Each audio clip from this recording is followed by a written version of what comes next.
Bonjour à tous et bienvenue dans un nouvel épisode, un premier épisode d'ailleurs du débrief, qui sera un concept que j'avais envie de lancer sur la chaîne, qui est presque format podcast. Donc c'est très simple, on va juste discuter autour d'un film qui est sorti il n'y a pas longtemps, on est sorti il y a quelques jours voir un film, et très souvent ça sera avec un invité. On n'a aucun texte, c'est presque de l'impro, donc on discute, on se lance sur des sujets, et c'était une manière pour moi de faire plus de vidéos et de parler plus librement, alors que j'écris des grosses vidéos analyses, vous le savez si vous me suivez un petit peu. Donc voilà. Et j'ai pas envie d'être tout seul, même si je le serai souvent sur des épisodes. Donc je pense que à chaque fois je vais essayer d'avoir un invité. Et pour le coup, aujourd'hui nous avons un invité, il est connu sous de nombreux noms. Eh Non, oui. le maître Yoda, le bûcheron-tosaure, Le ou bûcheron du cinéma, le, parce que j'ai que c'était. le Voilà. bûcheron du cinéma, Je c'est suis vrai. radical. Mais je t'appelle bûcheron-tosaure pour faire plus court. Let's Je go. suis désolé. T'inquiète. Y a pas de souci. Et bienvenue à toi. Et Bah, écoute, merci beaucoup pour si tu veux te l'invitation. présenter, Y a pas vas-y, de souci. je t'en prie. Bah, moi, c'est le bûcheron du cinéma, bûcheron tosaure, bref, ce que vous voulez. Euh, comment on peut dire un Twitter cinéphile assez réputé pour mon aspect Oui, un oui. peu aigri, hein, n'est-ce pas? Non, je déconne. Je suis Oui, oui, surtout. tu t'es. Ouais, t'inquiète. Non, je suis surtout avant tout passionné de cinéma. Je suis actuellement étudiant en fac d'art. J'étudie tout ce qui est analyse cinéma et tout, donc volou. Et sinon, à part ça, j'étais maître d'un podcast qui est un peu en stand-by, mais qui va pas tarder à revenir. Voilà, je passe ma petite promo au cas où. Hop là, ça glisse. Bah, t'inquiète, c'est cadeau. Et Tu pourras en refaire après la fin, il n'y a t'inquiète. pas de souci. Et voilà. Et en tout cas, merci à toi pour l'invitation. C'est un grand plaisir, surtout pour le Bah, je film t'en prie, dont je on va t'en parler prie. aujourd'hui, qui est waouh. Parce que, oui, effectivement, on va parler d'un film qui a. C'est compliqué de dire qu'il a débattu parce que.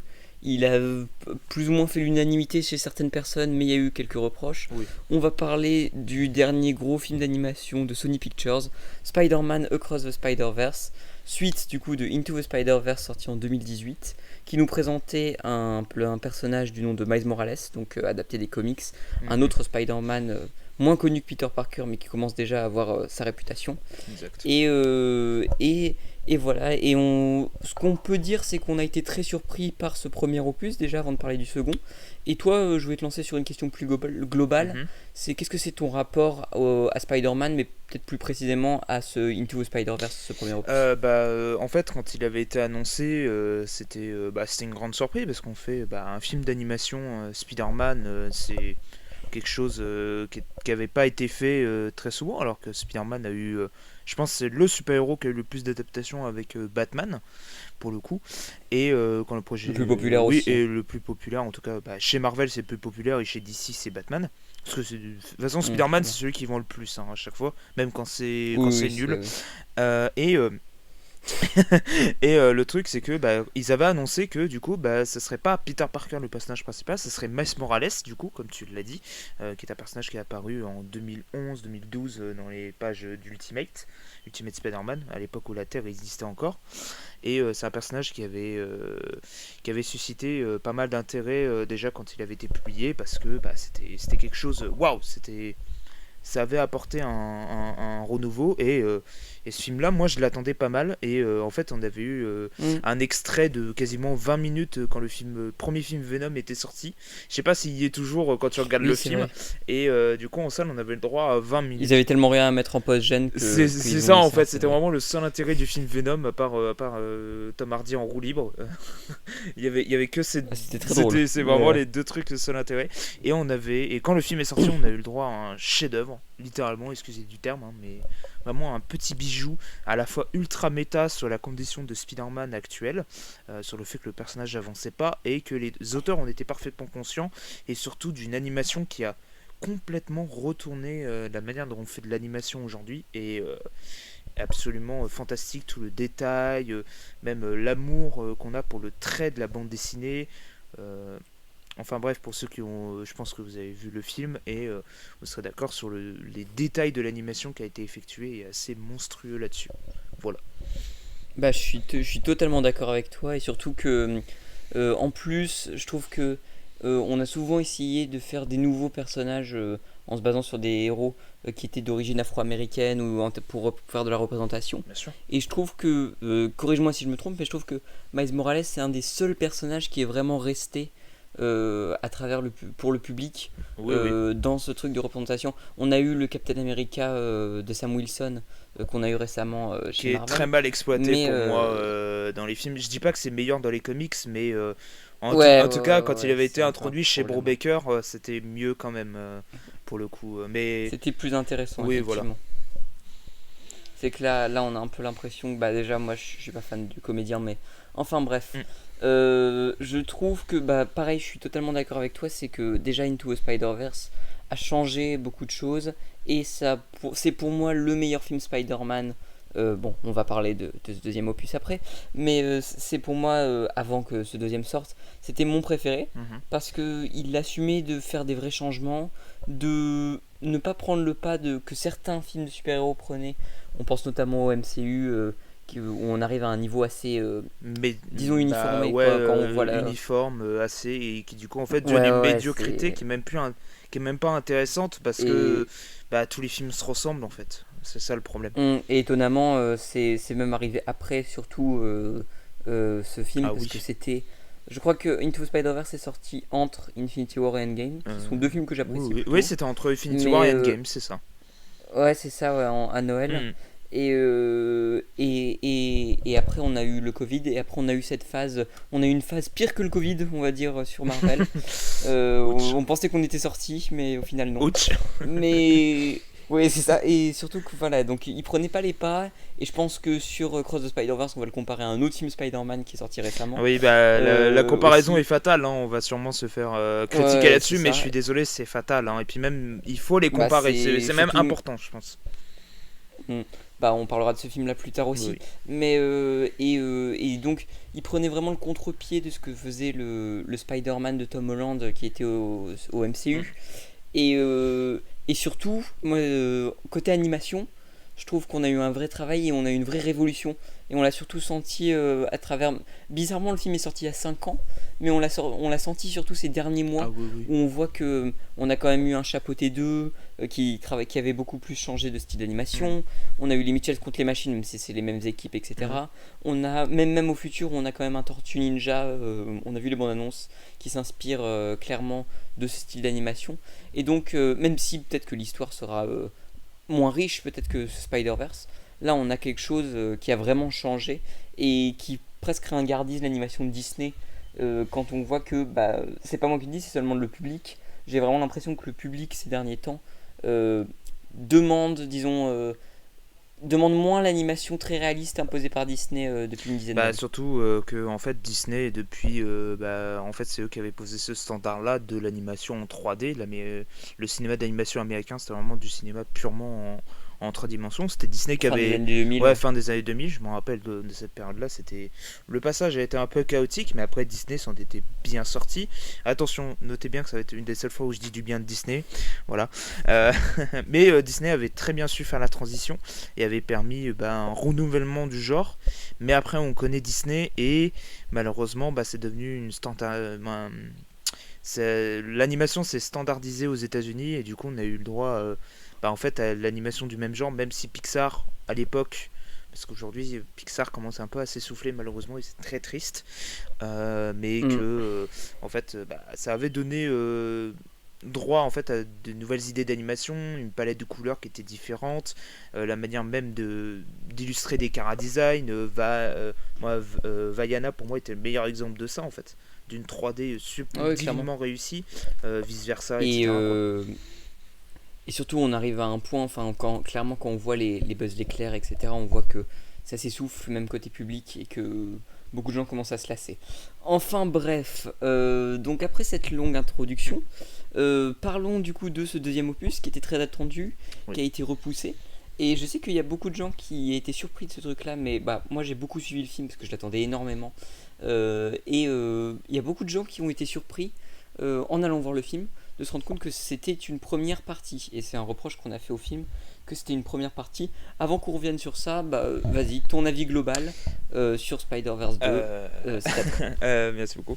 Alors, Across the Spider-Verse, je l'attendais énormément comme toi, hein, comme tous les gens qui avaient adoré le Hmm. premier opus, et ça a été une claque absolument gigantesque, parce que c'était pas, ça partait de manière assez compliquée, parce que il fallait impressionner encore plus que l'avait été le premier opus, qui avait été une Il y de, avait moins ce côté surprise aussi, et on avait peur qu'il y ait moins ce côté ah, c'est ça, surprise. et pour le coup, ils nous ont complètement rassurés en allant encore plus loin. Cette fois, on est moins dans le côté intimiste, on va beaucoup plus, même si j'y reviendrai un peu après, mais ce côté intimiste n'a pas du tout disparu, bien au contraire. Du coup, on va Ce côté surprise non ah plus, oui, hein. oui, on va beaucoup plus loin dans le multiverse. Le pari est d'utiliser le multivers comme d'un côté méta, analytique sur Spider-Man, donc en allant encore plus loin que le premier opus, parce que là, ça a interrogé juste en soi le mythe de Spider-Man, mais là, ça va encore plus loin, parce que ça interroge son statut de personnage même au sein de la pop culture. Donc ce qui est quand même assez fort, parce que c'est la première fois qu'on voit ça chez Spider-Man tout court en fait.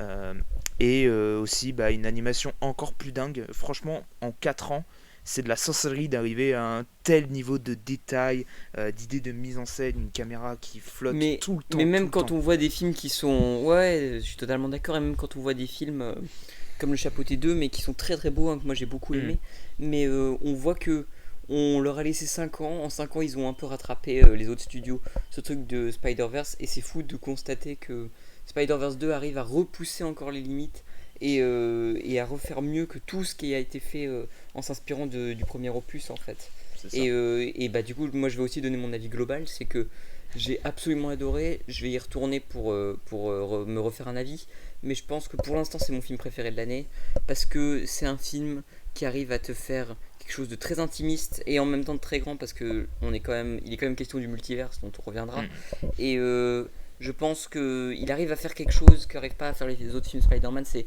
créer vraiment euh, à la fois du grand épique avec beaucoup de personnages et tout, et créer vraiment de l'épique, et en même temps faire quelque chose de très intimiste sur la famille, sur la notion de sacrifice, etc.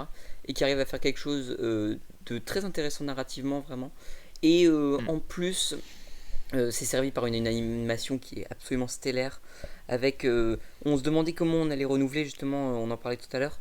Je trouve que dès ces premières minutes, alors on va pas spoiler, je pense qu'on va éviter de spoiler parce que le but est de donner envie aux gens de voir le Oui. film. Mais Bah, ça a été c'est les dévoilé 5 dans premières les minutes du BA, donc film. en vrai, tu peux y aller, hein. Ça a Oui, été oui, dit dans les mais BA, c'est ça. les 5 premières minutes du film, c'est-à-dire qu'on a plusieurs univers différents Oui, oui. de personnages, parce que là où les univers venaient à Miles Morales dans ce premier opus, là ici il va voyager à travers, et en fait on trouve ce premier univers au tout début de Gwen Stacy, du coup, Hmm, hmm. qui est très inspiré jazz, basse des années 60, et qui est illustré par des espèces d'art un peu décoloré, un peu mouillé comme ça, qui est très très beau. Et chaque personnage a des styles différents, et c'est encore plus intéressant quand ces arts se mélangent, c'est-à-dire que quand on a un personnage, on a l'impression qu'il n'est pas à sa place parce qu'il n'est pas dans le bon univers, et en même temps ils arrivent à faire un contraste sans que ça paraisse très anormal, disons. Complètement. C'est très bien illustré, notamment toute première partie avec Gwen Stacy. On est dans son monde à elle, qui d'ailleurs est inspiré en fait du style du dessinateur et du co-créateur de Spider-Gwen, justement. C'est Ah son d'accord, moi style à je ne lui. savais Ouais, pas. ouais, c'est vraiment, ils ont reproduit, si tu regardes bien, pas ses planches, parce que il faut produire du comics par mois, donc il peut pas se permettre un style pareil, mais Oui, quand tu de tout vois le temps faire. ses couvertures, c'est vraiment, j'avais Oui, oui, l'impression les covers, ouais, ouais, j'avais ouais. l'impression de revoir son style à lui, et c'est impressionnant, rien que cette idée de se dire que on raconte encore une fois les origines, mais c'est pas Biles qui va, même s'il les raconte après, c'est bon, on va les raconter différemment, mais sauf que cette fois le film ne n'est pas ce que vous croyez, et même c'est rythmé en fait avec à la fois en fait les bruits de batterie, de basse et tout, qui font un peu écho à ces sentiments qu'elle a pour Miles, etc. Et aussi tout le style pop, littéralement on est sur merde, l'art graphique, le street art, un mélange de street art, de pop art. Littéralement, en fait, c'est une explosion à la fois de l'esthétique bande dessinée, comics, mais aussi de l'art plus en général, de la peinture, même tu vois, bon, et ça a été dévoilé, donc ça je peux le dire. C'est le vautour en fait inspiré des dessins de Da Vinci. Si tu regardes les dessins de Leonardo de Vinci plutôt, c'est vraiment en fait, t'as l'impression qu'en fait il a vraiment designé le vautour, ce qui est très drôle en fait. Genre, comme tu le dis, en fait, ce style se mélange très très bien et en fait, t'as pas l'impression que, même s'ils sont pas dans le bon univers, ce qui du coup crée un contraste ultra évident, et bah ça, tu sens pas que c'est l'incrustation, elle est hyper mal faite. Au contraire, c'est un mélange, c'est un film explosif, on va dire ça comme ça. Transition trop cool. Mais donc on parlait justement de ce premier univers, de cet univers Ouais. de Gwen Stacy où tu me disais que c'était inspiré de comics, voilà, et Et que enfin l'inspiré du comics du créateur de Spider-Gwen. Et c'est vrai que je voulais rebondir aussi là-dessus, c'est que on sent aussi un vrai amour des comics, un vrai amour Mm. non seulement des comics récents, mais aussi des vieux comics rétro. On Ouais. l'a vu à travers plusieurs univers qu'on va pas spoiler, parce que pour le coup là on est vraiment dans des univers caméo sur certains points, mais dans certains univers on voit l'amour de cet univers là, et en même temps je trouve qu'on sent vraiment l'envie d'avancer et de pas rester dans le fan service et dans la Ouais. nostalgie. Je pense que peut-être que c'est le bon moment pour parler du film dont on ne va pas citer le nom. Je te laisse commencer. Ah putain, super. En plus, je suis réputé pour être un Et hater peut-être de ce film. au lieu de défoncer le film, tu sais quoi, au lieu de défoncer le film, on va le défoncer, mais en disant comment est-ce que ce film le fait mal, là où Across the Spider-Verse le fait bien. Et j'aimerais dire, petit instant auto-promo, que je vais sûrement préparer une vidéo sur le multiverse avec des films comme Flash, etc. qui arrivent. Je pense que ce serait un sujet à approfondir, Oui. mais vite fait, qu'est-ce qui t'a plu dans Across the Spider-Verse que t'as pas retrouvé dans No Way Home? Alors, ouais, voilà, le nom a été dit. J'ai dit Ah non. merde. Non, plus sérieusement, en fait, le truc, le problème avec No Way Home, en fait, c'est que le multivers, en fait, le multivers, en fait, est un concept à la fois qui est un concept super intéressant et à la fois qui est casse-gueule, hein, disons-le clairement, parce que à la fois c'est parce que le multivers est en lui-même en soi dans son idée même est méta, parce qu'on sait qu'il y a plusieurs versions d'un seul et même personnage et que du coup Oui, oui. il se connaît lui-même un peu en quelque sorte. Et on l'a même vu dans les comics où le multivers est traité, que je crois que dans mes souvenirs, alors j'ai pas lu certains comics comme ça, mais on m'a dit que il y avait même des terres où une des terres est la nôtre, où les super-héros sont des comics et qu'on lit les comics. Ou un Oui, c'est truc ça, comme ça, c'est tu vois. notre terre à nous, c'est ça. Hmm, C'était un chouette c'est ça, récit ouais. qui était au début des années 2000. Si vous avez l'occasion de le lire, lisez-le Hmm, parce que c'est vachement bien. Je te redonnerai puis tu me mettras en description. ça Bref. marche, ça marche. Du coup, en fait, quand No Way Home avait été annoncé, bon, déjà il y avait eu deux opus qui étaient un peu catastrophiques, hein, disons-le. Donc je savais déjà d'avance que ça allait pas être utilisé. Et là, Tu sais que j'ai plus de sympathie pour les deux premiers, et notamment le 1, ouais, parce que Storytime, j'ai 15 ans, et quand j'étais petit, parce que du coup je l'ai vu en 2017, Homecoming était devenu mon Spider-Man préféré. oui, oui, non, mais en fait, C'est le moment honteux. moi je crois que j'avais déjà 10, j'avais 19 ans, donc c'était pas un truc quoi. Mais en fait, tu vois, je déteste les trois, hein, mais j'avoue que celui que je peux tolérer, c'est Homecoming parce que au moins, il est pas, il est ce qu'il prétend être, c'est-à-dire juste un film. Il assume Un d'être film teenage, d'être un un film. téléfilm, hein, Ouais, c'est teenage, ça. donc voilà. Au pire, moi ça me dérange pas tant que ça, je m'en fous, je le laisse de son côté et puis c'est bien quoi, Ouais, tu c'est vois. ça. Mais là, le problème en fait, c'est que No Way Home, tu sais, il y avait eu toute cette rumeur, on fait ramener les Spider-Man, machin, blablabla, et finalement en Ah, fait, c'était long, hein. oh C'était la long, les vache, alors rumeurs. qu'on savait qu'ils allaient être là, hein, c'est bon, hein. Waouh, Oui, on s'en quel doutait, ouais. suspense. Et en fait, c'est pas utilisé en fait. Et là où je vais rebondir sur la Cross Spider-Verse, c'est qu'il cite, pour pas spoiler évidemment, parce qu'il faut vous laisser la surprise, d'un gros twist qui est très important euh, et qui en fait remet tout en question sur le personnage, ses origines et, euh, et en fait sur le concept même de Spider-Man et de comment Stan Lee et Steve Ditko l'ont créé en 1963. Tu vois. Oui. Puis même, oui, bah, il y a pas seulement le twist de fin, je pense, mais sur quelque chose concernant une révélation de 2099 au Ah, milieu c'est du ça film, dont voilà. je parle, ouais, c'est ça. Je pense que voilà, bah, là, sur ce que doivent suivre Spider-Man, voilà, on va essayer d'être vague. C'est ça. C'est dur. Ouais. Ce à quoi est appliqué Spider-Man, voilà, c'est tout. C'est ça. C'est tout ce qu'on C'est dira. Et aussi, je trouve que c'est ça, c'est qu'aussi c'est un bond en avant et pas un bond en arrière.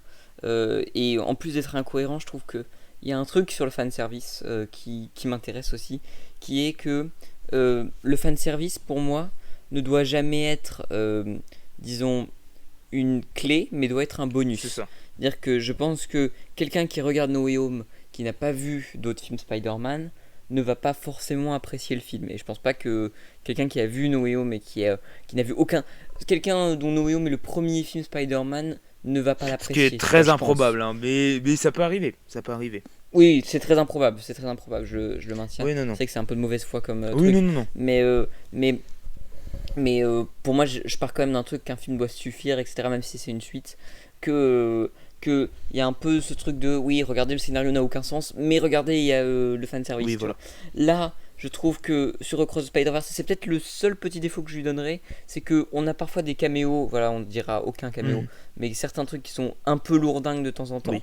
Mais je trouve que c'est toujours utilisé comme un bonus et pas une clé, c'est-à-dire que tu l'as. Bon, t'es peut-être content, ou alors ça te saoule un peu. On te l'expose l'as pas, pendant même pas ouais, ça, 30 tu l'as secondes pas, et après c'est bon, vous tu l'avez passes à vu. autre chose, Ouais, ouais, voilà. c'est ça. Il y a notamment, en fait, même pas 30 secondes, en fait, je pense qu'il y a notamment une grosse scène de 2-3 minutes où on enchaîne plusieurs trucs et après on repart à l'histoire. Et puis quoi, vraiment. même en général, en fait, justement, en fait, ces petits clins d'œil de Spider-Man, pour ceux qui ont vu la bande-annonce ou qui ont vu les images reconnaissant certains Spider-Man, pour ceux qui sont lecteurs de comics, et ben en fait, ils sont là. C'est vrai, mais ils sont pas illustrés en mode regardez, vous avez vu, on a mis machin, on a mis un tel, on a mis tel Spider-Man. Oui, C'est oui, vraiment, c'est c'est juste, ils sont mis dans le décor et même ils sont utilisés avec plutôt d'intelligence, notamment un. Est-ce que je peux le dire? Non, je vais laisser la surprise. Disons juste, je vais dire années 90, saga des clones. Voilà, c'est tout. Ah oui. Voilà, c'est Bah, tout. tu peux le dire, hein, il est dans les Je promos. peux le dire? Hein. Ok, bah du coup, c'est par exemple le gros, pas le gros caméo, mais quand même bon, c'est un des plus massifs, c'est celui de Ben Reilly, du coup, qui est le clone de Peter Parker. Scarlet Spider, Ouais, voilà. du coup, enfin Ben Reilly. Ben Ouais, Reilly. Et en fait, le truc qui est assez drôle, en fait, c'est qu'on s'en sert pour intégrer l'humour un peu méta du film. C'est-à-dire que Ben Reilly, il va parler comme un personnage de comics des années 90. Donc c'est très drôle, ça dure même pas, ça dure une très scène. torturé, très Oui, sombre, voilà, machin, la ouais, scène, la pluie, machin, même 2099 en soi, dont l'Omnibus ressent bientôt. C'était des histoires super glauques, très ancrées dans le cyberpunk et tout. Mais là, sauf que là, Spider-Man de Miguel O'Hara sert complètement l'intrigue et est hyper important. Et c'est cool d'ailleurs. Et qui est très bien, on peut parler aussi de la bande son, qui est très bien, qui illustre incroyablement bien aussi le film. Et Miguel O'Hara de manière générale est extrêmement bien traité. Oui. Je pense qu'on en verra plus sur lui, donc on va pas spoiler le film, mais dans le troisième opus, à mon Ils en avis. dévoilent déjà pas pense mal qu'il y a- sur Miguel O'Hara. Ils en dévoilent pas mal, mais ils en tu gardent vois que quand sur même, certaines mais ils scènes, gardent un peu la surprise. il a des habilités que on nous a montrées qui sont pas très montrées. Enfin, je dirais que rien que la première scène de combat, il y a quelque chose qui est montré et qui est pas développé. Donc je pense que peut-être qu'on aura quelque chose sur le troisième opus. Peut-être, oui. Mais il y a quelque chose. Et d'ailleurs, j'aimerais faire une petite aparté, c'est que alors la bande originale, alors autant la musique de Metro Booming que l'OST originale est excellente. Mais si vous n'avez pas vu le film, je pense que vous ne devriez pas l'écouter. Ouais, non, n'écoutez pas. Parce que vers la fin, surtout, alors il n'y a aucun spoil dans les titres, mais vers la fin, alors on va voir si tu comprends, mais vers la fin, il y a un thème qui rappelle un personnage.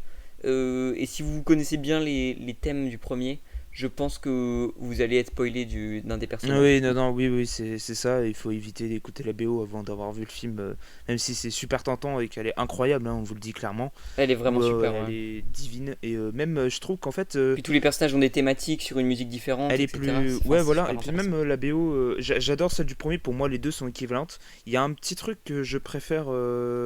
C'est juste perso, je préfère la BO du 2 parce qu'elle est plus homogène.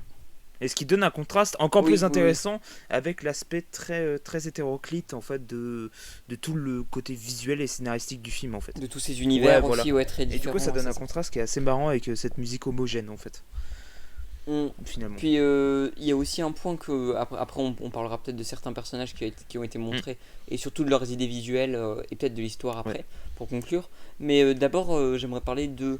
Alors on a beaucoup parlé de Miles qui est un gros point fort du film. Je trouve Oui. que c'est quelque chose sur se trouver. On va pas spoiler parce que en fait curieusement le film a montré C'est des choses qui arrivent presque à plus de la moitié du film. En fait ouais, c'est ça c'est qui est ça. intéressant. Et même Et par contre, un truc qui était déjà dans le premier et que du coup on peut dire dans le second, en fait, c'est que on sait que Miles a des origines mexicaines, bien sûr. américaines, et que du coup, en fait, c'est utilisé. Et d'ailleurs, c'est un des éléments les plus importants chez Miles, en tout cas, quand Brian Michael Mhm. Bendis, son créateur, l'écrivait à Oui, l'époque, oui. c'est que la famille, c'est très important. Et chez Spider-Man, c'était très important. Et quand Miles était venu, Et c'est extrêmement bien et souligné, ça avait hein, vraiment. apporté un nouveau vent de fraîcheur parce que Miles avait ses parents, contrairement à Peter. Et ça a apporté quelque Oui. chose de nouveau. Et en fait, Phil Lord et Chris Miller, on était parfaitement conscients de ça. Et ils l'utilisent encore plus que dans le premier où c'était déjà Et bien utilisé quand même dans ouais, le premier. ouais, et c'est ce qui m'a surpris aussi, c'est que je trouve que le film, et c'est quelque chose qu'on lui reproche beaucoup, et moi c'est quelque chose qui me gêne pas du tout, c'est que le film prend son temps. Ah oui. C'est-à-dire que moi je m'attendais direct à ce qu'on plonge, allez hop, le multiverse avec les 10 000 Alors Spider-Man, que qui est globalement le grand argument promo, hein, parce que ce qu'on nous montre dans le film, c'est pas un spoiler, ça arrive presque à plus de la moitié ah du oui, film complètement. en fait. Au bout de... Il commence vraiment à voyager qu'au bout de 30-35 minutes de film, tu vois. Vraiment, on laisse le temps au personnage Ouais, de se ouais, développer, de ouais, et s'écrire. encore. Et putain, ça fait du bien, quoi. Merde. Je peux Ouais, comprendre que ça vraiment, peut être frustrant, mais ça fait du bien. Je te dis. Et on nous a caché beaucoup de choses concernant la relation entre le père et la mère de Miles, Mm. qui est très intéressante parce qu'il y a vraiment tout un truc sur les responsabilités et le truc de un grand pouvoir implique de grandes responsabilités, notamment un truc que bon, on va encore cracher sur No Way Home, mais un truc qu'a maltraité No Way Oui, Home. qui est en Et fait là on le remet à sa la place. forcer la phrase. En fait, le truc c'est que Et les puis, gens avaient reproché que cette puis phrase n'y surtout, était pas et que du coup, on Mhm, l'a oui, c'est intégré ça. de force Oui. en fait. Mais vas-y, je t'en prie, continue. Puis surtout, on soulève beaucoup souvent que un grand pouvoir implique de grandes responsabilités, un truc souvent très épique pour combattre les méchants, etc. Et là, ça remet un peu le truc à la place pour dire aussi par rapport à ta famille, par rapport à tes amis, etc. Et c'est quelque chose qui est bien traité vraiment. Et il y a deux personnages dont j'aimerais qu'on parle plus en Mhm. détail. Ce serait le personnage de Gwen et le personnage de la Tâche. Donc on va commencer par Gwen. Oui. Et parce que la Tâche, je pense que... Alors on va essayer d'en parler vite fait, mais je pense que c'est mieux qu'on garde la surprise aussi aux Ouais, gens c'est. qui n'ont pas lu les comics, parce que nous, Mais on par a contre, le analysé les traitement est trailers, quand on a même lu les très comics, différent etc. quand même si la tâche est Oui, oui, devient c'est très iconique différent, ouais, ouais. dans Oui, mais les ju- comics, mais c'est différemment, c'est amené très différemment. Ouais, mais justement, on va en parler peut-être un peu en essayant de pas spoiler, Oui. mais oui. Mais d'abord parlons de Gwen.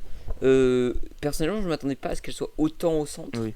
Et je trouve que c'est quelque chose qui est assez réussi. Je sais pas pour toi. Moi personnellement, de toute façon, tout fan de Spider-Man, en tout cas la plupart des fans de Spider-Man, Gwen Stacy a une place très importante dans le cœur des fans, hein, pas que seulement en live, même dans les comics, hein, parce que c'est un personnage qui est mort et qui a jamais été ressuscité. Et en soi, quand cette version de Spider-Man est apparue dans les comics et tout, et c'était sympathique, mais je trouve qu'en fait le film va beaucoup plus loin que ça, pour le coup, et Oui, parce que lui donne un vrai arc narratif, relation amoureuse, parce on s'y que attendait. c'est quelque chose que je voulais qu'on traite aussi bien, et c'est ce qu'on a bien traité, je trouve, dans le film. C'est que je trouve qu'il arrive à faire quelque chose. Je sais que, et c'est un des reproches, un des petits défauts que j'avais sur Gwen, c'est que j'ai toujours été un peu mal à l'aise sur ce truc de on ressuscite les morts pour leur redonner de la profondeur, et il n'y a jamais personne qui meurt. Et on verra comment c'est développé dans le troisième opus. Mais on nous lance quelque chose sur la relation entre Gwen et Miles, notamment une scène qui a été pas mal montrée, et sur la mort de Gwen dans beaucoup de dimensions. C'est pas un C'est pas un spoiler, spoiler, hein, vous avez hein. vu Amazing Spider-Man 2. Oui, puis même en Ouais, général, voilà. c'est un Euh, événement qui est très connu des comics, ça, parce que c'est ça, même c'est ça. l'événement le plus important avec la mort d'Oncle Ben, l'amende. Oui, Oui. et donc là, on exploite ça de façon intéressante et c'est très intéressant la façon dont c'est exploité et même la façon dont Gwen prend la place limite de personnage principal et presque de leader, du coup, Mm, mm. sans spoiler la fin Et du même film. elle est indépendante, Et je elle pense que c'est devient quelque chose qui va être littéralement intéressant. indépendante en fait d'elle-même et elle fait ses propres Ouais, ouais, choix ouais. alors que en fait c'est un personnage que j'aime beaucoup mais tu sens qu'en fait bien sûr c'est un personnage qui date des années fin des années 60 début 70 donc en fait quand on adapte sa version de la Terre 616 en fait on sait que elle deviendra l'amoureuse de Peter Parker. Là en fait elle est amoureuse de Bien Miles sûr. parce que elle le veut et ça, le film l'illustre Hmm. très bien et ça donne une dimension ultra féministe au personnage qui était qui était pas Oui, si puis qui s'y qui traitait apporte un même dans vrai l'univers truc, de ouais. Spider-Man, même encore aujourd'hui et notamment avec le run actuel qui est ultra misogyne, mais j'irai pas plus. Renseignez-vous sur Twitter, les gens le dénoncent très bien. Ah, je l'ai Ah, pas vu, c'est mais horrible, c'est ultra misogyne, c'est dingue, ça rétrograde MJ à un point jamais atteint. C'est ouais, pire que ok. le traitement de Michelle Jones, hein, c'est de dire. Ouais, c'est chaud. Ouais, c'est chaud quand Ouais, même, c'est ouais, giga chaud, mais c'est on va misogyne. nous traiter de haters de MCU. Là, j'ai deux trois noms de tweetos qui me viennent à Aïe l'esprit, aïe donc on aïe, va au arrêter. secours. Euh, mais pour le coup, et du coup, concernant la tâche, alors je pense qu'on va vraiment faire très très Oui. rapide. C'est parce que j'ai pas trop envie de dévoiler la grosse surprise de ce truc-là. Mais de ce que j'ai cru comprendre, la tâche a pris après son importance dans les comics, Mm. mais était d'abord traité plus comme un personnage assez Oui. comique. Euh, et le film l'exploite de manière très intéressante. En fait, sur la plupart des Spider-Man, on a souvent ce premier méchant un peu osef qu'on va voir au début pour une séquence d'introduction, et après la vraie menace. C'est ça. Et voilà, j'en dis pas plus, mais ils arrivent à faire quelque chose avec la tâche et avec un méchant qui est très intéressant. Et que du coup, moi j'ai hâte de voir pour voir comment on va l'exploiter encore plus dans un troisième opus. Complètement. Surtout que je vais pas essayer d'aller trop loin, donc tu me coupes si je vais si je dis des termes T'inquiète trucs. Je pas, vais ouais. en fait, je vais survoler vraiment le truc pour essayer de faire comprendre un peu en quoi ce personnage est giga cool et que du coup on en attend beaucoup de ce personnage dans le troisième et je pense qu'il va être super développé. Parce qu'en fait, à la base, il part d'un concept un peu ridicule. Comme dans les comics des années 60 en fait, si vous connaissez un peu l'âge d'or de chez Marvel, même en général dans l'âge des comics, hein, c'est un âge qui était très réputé pour l'aspect ultra familial et enfantin, et du coup il a des pouvoirs un peu, à la base il est un peu claqué au sol en fait, hein, faut pas se mentir, hein, Oui, il est traité et comme une voilà, il vanne. est traité comme une vanne. Et le truc en fait c'est que en fait à la fois ça sert l'humour du film qui est très méta, donc il est complètement conscient, Oui, qui oui, oui. réinvestit en fait un contexte narratif des années 60 et ce, ce, ce, ce, ce type d'écriture, et je vais m'en servir pour créer quelque chose de très menaçant et je vais vous prouver que je suis capable de le faire menaçant parce que dans les années 60 Hmm. on a inventé l'homme sable, on a inventé Dr Octopus et ils étaient tout aussi ridicules dans les années 60. Franchement, tu lis les C'est écrits ça, ouais, de ouais, Lee ouais, ouais. Ditko, Ou en même vrai, Electro, hein. même Electro, Tu vois les c'est costumes. ridicule à un point jamais atteint. Je les aime beaucoup ces personnages, Ah ouais, évidemment, ouais, ouais. mais ils sont Ah, moi aussi, ouais. ridicules, hein. Faut Mais pas oublier que Spider-Man bat l'homme sable avec un aspirateur, hein, au bout d'un moment, tu vois. puis aussi, il faut aussi qu'on assume un truc que n'assument pas les derniers Spider-Man, c'est qu'aussi, il embrasse aussi l'amour parfois du kitsch et du ridicule et tout, et il C'est assume ça, toujours, c'est jamais il en cynique rigole, mais aussi. voilà, c'est ça, c'est le terme que je cherchais, c'est pas. Il en rigole pas d'eux, il en rigole Il en avec, tu rigole vois, avec. il assume que... il assume les failles qu'a eu Spider-Man ces dernières années, niveau écriture aussi, en C'est fait. ça, complètement. Et il dit que moi je suis là pour rabattre les cartes et que justement Spider-Man peut Ouais, s'écrire d'une autre manière et pas comme on le lit depuis au moins 60 ans, ouais, quoi. ouais, et même la tâche, on remarque qu'il y a quelque chose aussi où on te fait croire aussi qu'on va être sur un personnage un peu Rémi, un peu triste, etc. Enfin voilà, un méchant malgré lui, on va dire, voilà, comme ça, très Batman. Et voilà, on va pas en dire plus, mais moi c'est quelque chose qui m'a vraiment intéressé. En plus d'avoir une charte graphique qui est vraiment intéressante Oui, et qui a une évolution super intéressante aussi. Parce qu'il colle à la fois avec rien et à la fois avec tout, je trouve, sur les univers c'est ça. dans lesquels il voyage. Donc voilà. Complètement. Et en tout cas, même en général, en fait, il est une anomalie. Et Oui, il est une clairement. anomalie Et d'animation, contrairement. Et en parallèle avec d'autres anomalies d'animation, donc ce qui est très. Ce qui donne des idées visuelles purement folles, quoi. Ouais, et on a déjà parlé de l'écriture, du coup, on va essayer d'en reparler un peu vite fait sur aussi l'évolution des personnages à travers le récit, et même à travers le premier et le deuxième, par exemple, à travers le personnage du Peter Parker, alors qu'on voit très peu, donc on va essayer de rester aussi vague, mais qui a, je trouve, une grande scène très mémorable, parce que au début, il est traité un peu comme une vanne, comparé au premier où il avait beaucoup plus d'importance. Ah, Là, il en a dans beaucoup le moins. premier aussi, au début, il Mais était traité comme une vanne. Hein. En soi, oui, on oui, dit c'est qu'il a vrai. un gros bide, C'est vrai. qu'il est flemmard, C'est vrai, mais tu vois. Mais en comme fait, dans le il y a cette premier, scène, ouais. il y a cette scène. Oui, pardon, Ouais, vas-y. bah, c'est comme en fait comme dans le premier en fait Comme dans le ouais premier, où ouais, bien en sûr. fait il est au début traité comme une vanne parce que Peter Parker tourne en rond, Oui, c'est un oui. personnage qui tourne en rond, mais sauf que bah il y a un élément Et dans les qui comics oui aussi, c'est voilà utilisé de manière ouais méta mais aussi. voilà et que du coup bah cette fois ils ont fait quelque chose qu'on l'a Voilà. Bah, on peut le dire, oui c'est dans voilà les c'est dans les trailers, hein. trailers bah Peter Parker a enfin un gosse bordel de merde. Ça fait 60 ans qu'il devait avoir un gosse, il n'en a jamais eu un, et là du coup on lui donne un gosse et au début bah c'est traité avec humour et tout parce que bah Peter bah Et qu'on on l'a jamais et vu on a avec un une gosse scène justement qu'on va pas spoiler, mais qui en qui est plus magnifique. vraiment allez pas voir les soundtracks du film, parce que si vous avez pas vu le film encore, Mm. parce que vraiment il y a, et elle porte le nom de cette scène, et cette scène passe du comique au vraiment touchant, et même sur le développement entre Miles et Peter Parker, sur quelque chose qui marche vraiment beaucoup, et c'est Et quelque il y chose a qui m'a même beaucoup plu. une autre Et côté écriture de il y personnage a en même fait. une autre avec MJ, j'en dirai pas plus aussi Bah oui, oui, oui, avec oui, son voilà, ouais, enfant ouais, et que Peter en fait prend ses responsabilités de père en fait et Puis vous verrez pourquoi en fait le est-ce qu'il film traite prend beaucoup le truc de la parentalité. oui oui On, complètement on traite beaucoup un truc bah, sur la parentalité le aussi. lien entre Mais Miles et son père, Gwen et son voilà, père et Peter et son enfant. voilà. Mais on n'en dira pas plus sur Peter et sur Gwen et son Mhm. père. Parce que pour le coup, c'est peut-être quelque chose que les gens ont oublié, mais qui était un peu mentionné dans le premier film, mais qui est beaucoup plus développé sur Gwen et son père. Mais, enfin, ou en tout cas sur le passé de Gwen et le truc de l'amitié de Gwen, on va dire ça comme C'est ça. ça. Euh, voilà, ouais, et qui est traité au début et qui est très intéressant. Et surtout, je trouve que c'est aussi quelque chose qui est très bien traité. On va finir sur l'écriture, sur ça. C'est que il traite super bien des ruptures de ton. Je trouve qu'il arrive vraiment à faire des choses qui passent du comique au dramatique, et en même temps vraiment de l'épique enfin, à la vanne. Enfin, je trouve que il arrive, et c'est jamais très brut. On n'est jamais très essoufflé par le rythme, je trouvais les Oui, c'est ruptures. ça, il y a en fait un espèce de fil où en fait tu sais qu'à un moment ça va virer vers le drame et en fait ça fait tout doucement en fait, ça fait un virage très contrôlé en fait Bah, le entre film prend son l'humour temps, hein, on l'a déjà dit. et entre l'humour et justement le côté beaucoup plus sérieux et en fait et Mm. aussi on a aussi un peu des ruptures mais qui sont contrôlées en fait, c'est des ruptures ultra contrôlées et du coup ce qui fait que ça marche complètement même avec même avec Miguel O'Hara on a le droit à des scènes d'humour alors que le personnage est giga sérieux quoi, c'est dingue Oui, vraiment, ouais, ouais, et que ouais. voilà c'est dommage qu'on on peut pas en dire plus parce qu'il faut pas non plus trop en dévoiler mais sinon on pourrait plonger dans des Et je pense détails que dingues. c'est ça qui est un peu énervant, c'est que je pense que sur un autre Du coup on film qu'on avait en divague commun, ouais on voilà aurait, en fait du coup on bah, vague un peu on quoi. n'aurait pas de problème à raconter, dis, ouais, les débuts, même là, le début, certaines scènes,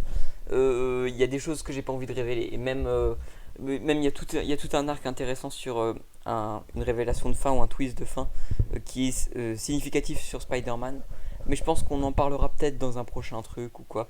Parce qu'il y a quelque chose de vraiment très Mais je intéressant. tiens juste Mais juste à dire que du coup Miguel O'Hara en fait c'est aussi un personnage qui a pas été aussi bien traité depuis des années parce que en fait on ressuscite en fait le fait que c'est un personnage très pessimiste en fait et que il sait qu'il y a mm, déjà eu des drames de Spider-Man et qu'il en est complètement conscient et ça sert aussi du coup le côté méta parce que ouais, c'est lui clairement, en hein. fait qui va apporter l'analyse ultra méta de l'écriture même du personnage et ce qu'il a apporté ce que cette écriture de Et personnage pas seulement lui, hein, tous les de personnages tous de les personnages de Spider-Man. Spider-Man et même en général dans la manière d'écrire ce genre de personnage dans la pop culture Mm. et et il remet tout en question et c'est très drôle parce que c'était en fait ça a été lui le premier Spider-Man alternatif d'un autre univers donc c'est ça qui est très Oui, très clairement. très drôle pour le coup. Et c'est quelque chose d'intéressant. Ouais, et notamment, du coup, là, je pense qu'on a un peu fait le tour sur Mm. l'écriture. Les visuels, on en a beaucoup parlé aussi, donc on va bientôt arriver vers la fin. Oui. Mais avant, j'aimerais qu'on traite. Bah, déjà, je trouve qu'on n'a pas parlé des scènes d'action, Oui. qui sont quand même bah, c'est un peu triché parce que c'est de l'animation, mais beaucoup plus fluide, beaucoup plus intelligent, beaucoup plus intéressant qu'on a vu de ces dernières Oui. années, quoi. Enfin, c'est fou. Même cette On caméra a, qui voltige de partout, genre quand on a. bah, t'as l'impression Elle est presque acrobatique. qu'on est Ouais, sur un voilà, point c'est de... ça.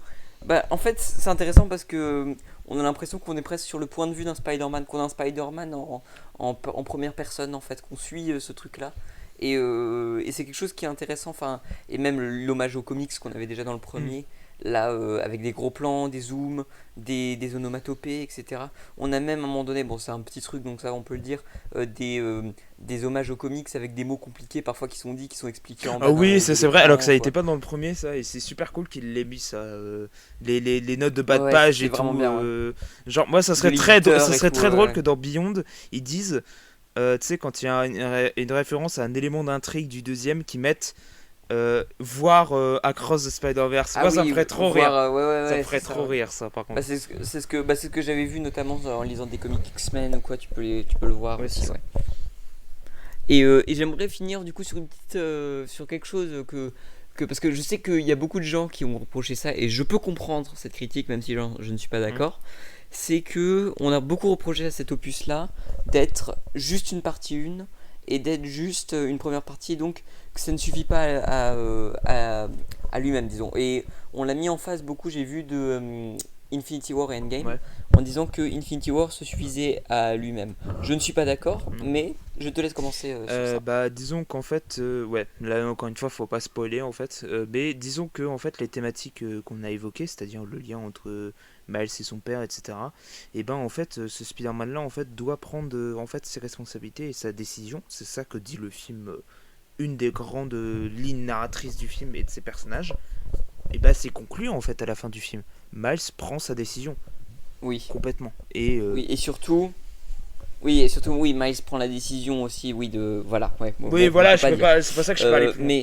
Mais puis on a aussi quelque chose, disons, autour du sacrifice et de l'uniformisation, disons, qui est quelque chose de très intéressant. Où le premier, je pense qu'on va avoir une trilogie qui va être intéressante, qui va se compléter parce que, oui, c'est une première partie, mais je trouve que, disons qu'on a un petit récit dans le grand récit et le petit récit est très conclu. Et je dis petit récit avec plein de guillemets, hein, parce que globalement, l'histoire principale est celle de Miles et de Gwen. Mm. Et limite, le multivers c'est presque secondaire en Ah fait. oui, complètement en fait. Il est prétexte, Dans ce il est film. prétexte à justement en fait de dire que bah, finalement en fait Mm. on n'est pas tout seul et que bah finalement C'est, et justement en fait je c'est pense un que film limite, c'est une ode littéralement à la diversité humaine en ah fait oui, oui, littéralement. oui, clairement.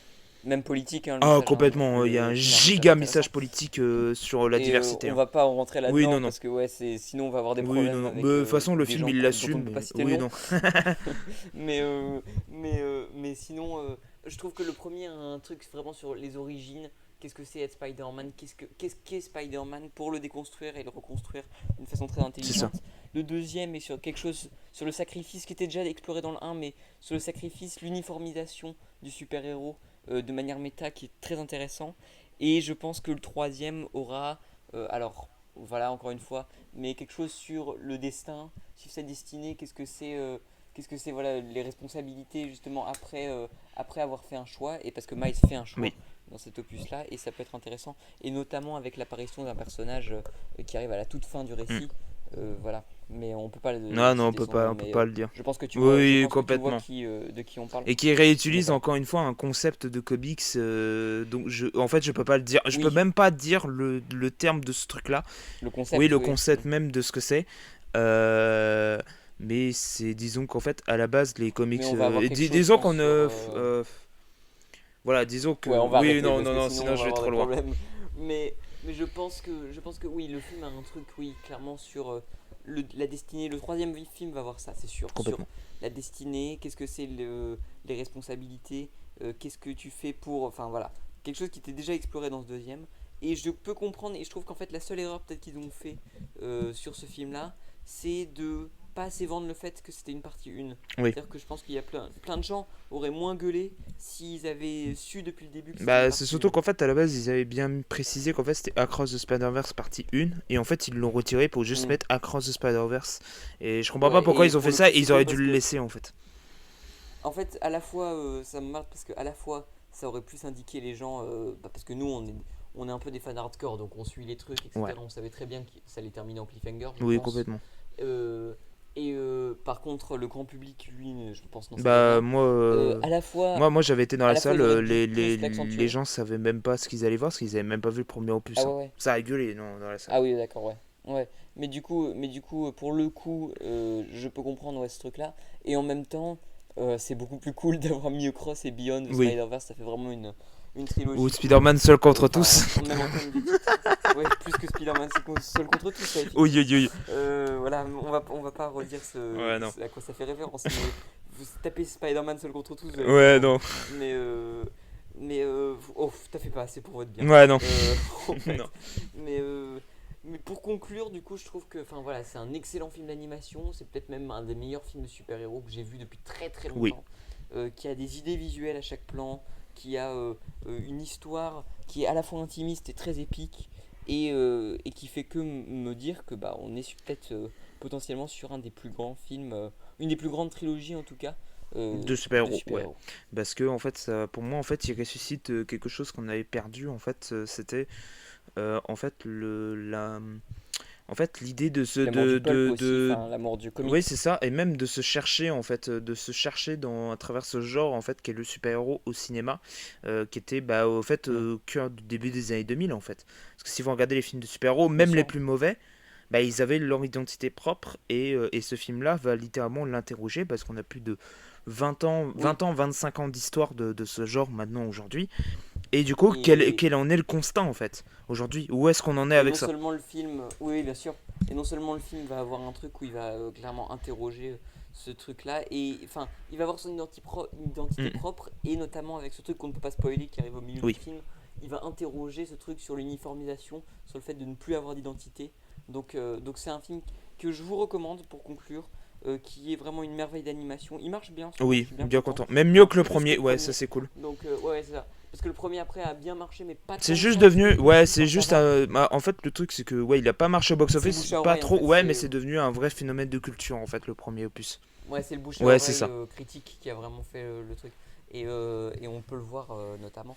Et donc voilà, c'est un film que je vous conseille, qui va vraiment me rester en tête, je Pareil. pense. Et qui est peut-être, je pense, dans mon top de l'année. Et pour l'instant, qui est premier, on verra bien.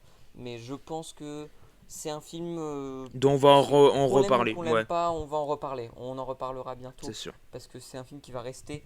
Et c'est presque un film, tu vois, je trouve que Fury Road a révolutionné un peu le truc du blockbuster d'action. Mm. Ça peut révolutionner le blockbuster. Je pense en du- fait faut attendre, du super-héros. le dernier opus en fait pour avoir, pardon, la Oui, confirmation oui, de ça en clairement, fait. ouais. Bien sûr.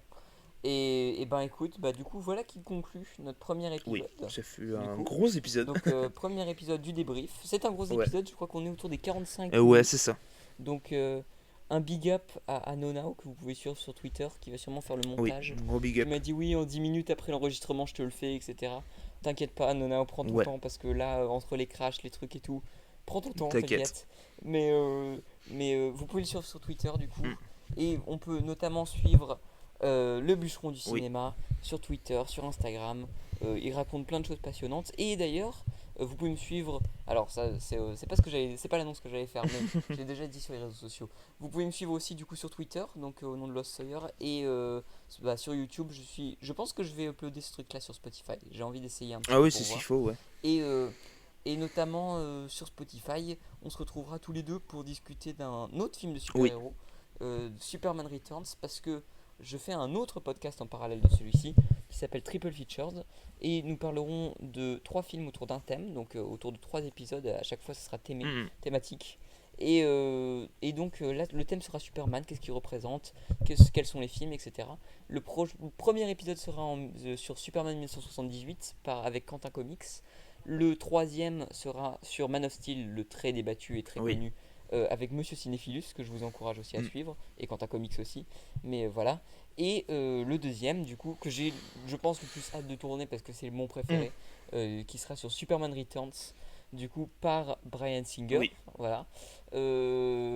Seul point négatif de ce Oui, film, malheureusement d'ailleurs, aujourd'hui, oui. avec ce qu'il a fait par le futur. Ouais. Aujourd'hui, oui. Mais et on en discutera ensemble, Oui. qui est un film assez mal aimé, voilà. Mais qu'on on aime en beaucoup, discutera voilà. dans les détails. qu'on aime beaucoup parce que voilà. Mais je te remercie beaucoup. Bah, merci à toi pour l'invitation, Et, c'est très cool, surtout pour avoir voilà. parlé de ce film qui est un petit bijou. Bah c'est super. Et je vous incite à le voir, vraiment c'est un film qui se vit au cinéma. Oui. Et c'est un premier épisode du débrief et peut-être que j'essaierai de faire un prochain épisode sur The Flash du coup. Et bah si tu trouves la force de... Aïe, ça va être un tu es- fiasco tu es total. l'invité pour revenir, Sinon, tu si es vous êtes l'invité pour déçu revenir. par le film The Flash, prenez le Flash Chronicles, il y a le run de Mark Waid. Voilà, allez. C'était le tir recommandation Allez, on comics, va dire voilà. ça comme ça. Allez, et bien merci à tous, n'hésitez pas à vous abonner et bonne fin de journée. à Bonne vous. fin de journée, ciao. Hey, how about you smash it right there? Smash right there! Come on, smash, yeah!